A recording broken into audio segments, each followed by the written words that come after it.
Examples of chemical changes in daily life.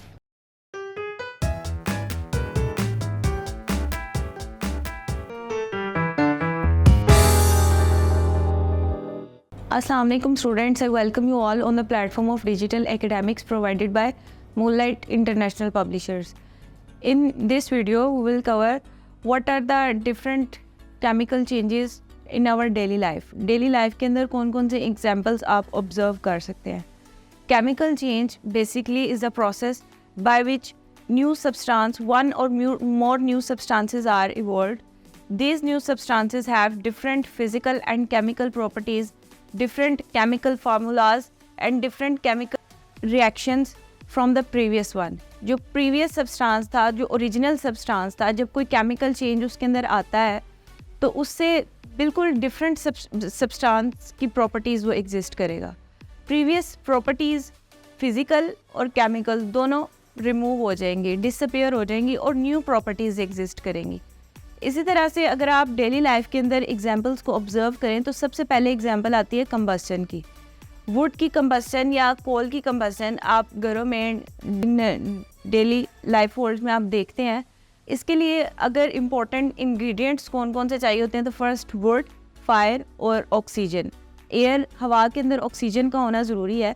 Combustion के process के लिए ऑक्सीजन कंपलसरी है.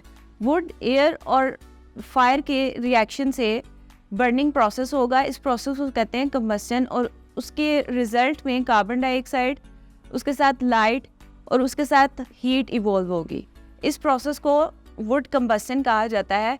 उसके बाद डेली लाइफ एग्जांपल्स में से अगर आप देखें तो बेकिंग अ केक. डिफरेंट बेकिंग प्रोसेसेस में क्या होता है, हीट डिफरेंट इंग्रेडिएंट्स की केमिकल प्रॉपर्टीज़ और फिजिकल प्रॉपर्टीज़ को चेंज करती है और एक न्यू सब्सटेंस बनता है. जैसे कि एक बेकिंग केक है, उसकी जो प्रीवियस जो उसके अंदर इंग्रेडिएंट्स ऐड किए गए थे उससे डिफरेंट सब्सटेंस की केमिकल प्रॉपर्टीज़ होती हैं. और अगर आप एग्जांपल्स को देखें तो न्यूट्रलाइजेशन है.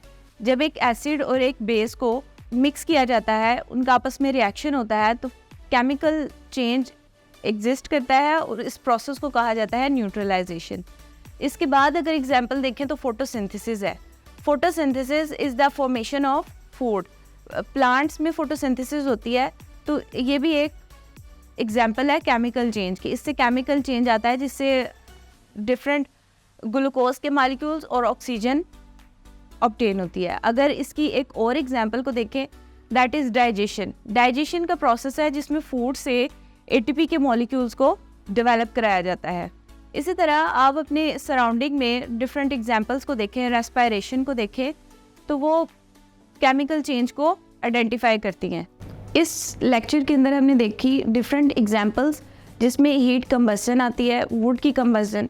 उसके बाद हमने डाइजेशन को देखा, फोटोसिंथेसिस और डिफरेंट एग्जांपल्स को हमने स्टडी किया.